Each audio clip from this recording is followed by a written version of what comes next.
Hi friends, welcome to அக்ஷயா.com. இன்றைக்கி இந்த வீடியோவில் நல்ல ஒரு ஹெல்த்தியான ட்ரிங்க் ரெசிபி, அதுவும் சிம்பிளாக ரொம்ப ஈஸியாக வீட்டில் இருக்கக்கூடிய பொருட்களை வச்சு சுலபமாக செஞ்சு தரலாங்க. அடிக்கிற வெயிலுக்கு சில்லுன்னு இந்த மாதிரி செஞ்சு கொடுங்க. உடம்பில் ரத்தம் அதிகரிக்கும், எலும்புகளும் நல்ல வலுப்பெறும். குழந்தைங்கள்லேருந்து பெரியவங்கள வரைக்கும் ஆரோக்கியமான முறையில் இது மாதிரி செஞ்சு கொடுங்க. இப்போ செய்யறதுக்கு 1 கப் அளவுக்கு கேழ்வரகு எடுத்திருக்கேன். அதை நல்லா சுத்தப்படுத்தி ஒரு மிக்சிங் பவுலுக்கு மாற்றிக்கங்க. நான் 200 கிராம் அளவுக்கு கேழ்வரகு எடுத்துருக்கேங்க. இதில் முழுகிற அளவுக்கு தண்ணீர் ஊற்றி நல்லா தேய்ச்சி விட்டு 2 முறை அலசி தண்ணியை வடி விட்டு எடுத்துகிட்டு வந்துடுங்க. ஊற வைக்க வேண்டியதில்லை, நல்லா 2 முறை அலசி தண்ணியை வடி விட்டிங்கன்னா போதும். இது மாதிரி நல்லா அலசிட்டு வலைக்கரண்டியில் அப்படியே வடியை விட்டுருங்க. தண்ணி துளி கூட இல்லாமல் நல்லா ஒட்டை வடிஞ்சு வரும். இப்போ நல்லா வடிஞ்சு வந்திருக்கு. இதை அப்படியே ஒரு ஃப்ரை பேனுக்கு மாற்றிக்கலாம். அதுக்கு ஃப்ரை பேனை சூடு பண்ணியிருக்கேன். அதில் தண்ணீரில் அலசி வடிய விட்டு கேழ்வரகு எல்லாத்தையுமே மாற்றி அடுப்பை ஹை ஃப்ளேமில் வச்சு 1 நிமிஷம் வறுத்துக்கங்க. அதில் இருக்க ஈரம் பூரா நல்லா வற்றி ட்ரை ஆகிடும். பாருங்கள், இந்த அளவுக்கு நல்லா ட்ரை ஆகி கேழ்வரகு நல்லா புரிஞ்சு வரும். இப்போ மீடியம் ஃப்ளேமில் வச்சு வறுத்துக்கங்க. வறுத்திங்கனாலே நல்லா ஒன்று போல் புரிஞ்சு லைட்டாக செவந்து கலர் மாறும். ரொம்ப கரிச்சிடக்கூடாது, டேஸ்ட்டு மாறிடும். பாருங்கள், இந்த மாதிரி நல்லா படப்படன்னு பொரியுது பாருங்கள். அடுப்பை மீடியம் ஃப்ளேமில் வச்சு நீங்கள் வறுத்திங்கனாலே ஒன்று போல் எல்லாம் புரிஞ்சு வறுபட்டு வாசம் வரும். இப்போ கேழ்வரகு நல்லாவே வறுபட்டுருத்துங்க. அடுப்பை ஆஃப் பண்ணிவிட்டு இதை அப்படியே ஆற விட்டுடுங்க.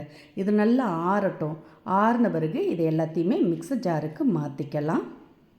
அடுப்பை ஹை ஃப்ளேம்லேயும் லோ ஃப்ளேம்லேயும் மாற்றி வச்சு வறுத்து எடுத்துக்கங்க. ஒரு 2லேருந்து 3 நிமிஷம் வறுத்திங்கனாலே போதும்.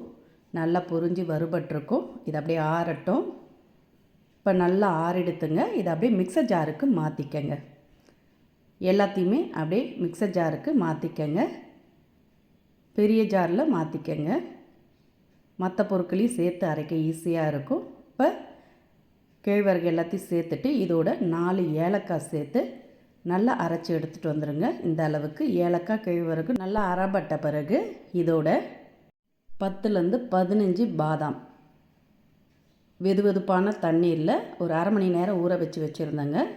பாதாமை ஊற வச்சு அப்படியே தோலோடையே சேர்த்துக்கங்க.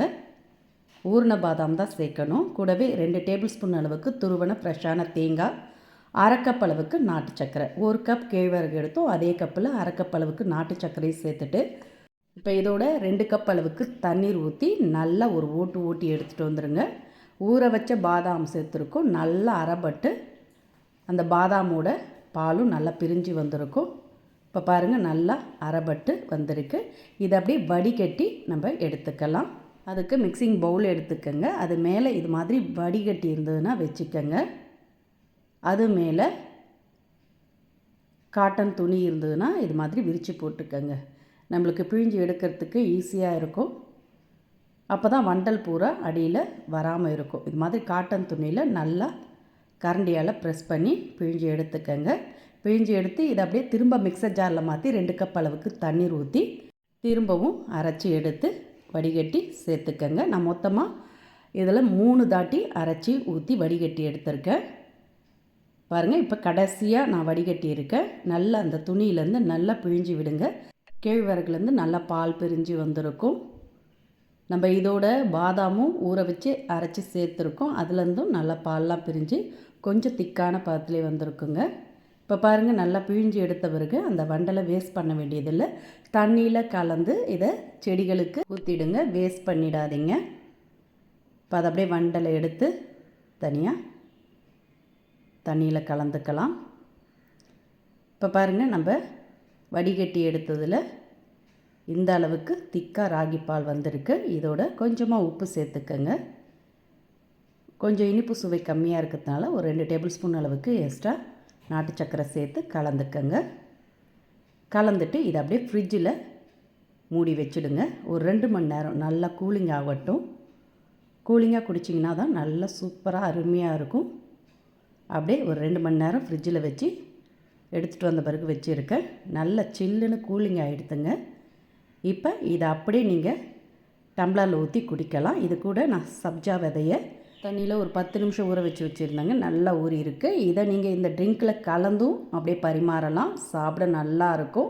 இப்போ பரிமாறுறதுக்கு நான் கிளாஸில் சப்ஜா விதையை ஃபஸ்ட்டு ஒரு டம்ளரில் சேர்த்துட்றேங்க.